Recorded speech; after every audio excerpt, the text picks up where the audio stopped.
Hi దోస్తు, ఈరోజు అమ్మవారు రూపం మహాచండీ దేవి రూపం అండి. ఈరోజు అమ్మవారు పేరు మహాచండీ దేవి.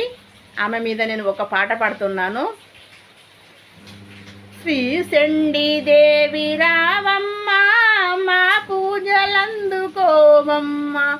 ఎక్కడున్నవు చండీ దేవమ్మ, ఎంటానే నీవు రావమ్మ. ఆపతుల మేమున్నాము, ఆదుకోవు శ్రీ చండీ దేవి. మళ్ళీ జన్మ అంటూ ఉంటే నీ సేవ కాయే పుడుతం. రావమ్మ శ్రీ చండీ దేవి, వరములు మాకు ఇయ్యావమ్మ. ఆదుకోవే శ్రీ చండీ దేవి, అభయమివ్వు నీవు తల్లి. మమ్ముల ఆదుకోవే శ్రీ చండీ దేవి, అభయమివ్వు మాకు తల్లి. మా పిల్లల పాపాలను కన్ను రెప్పల కాప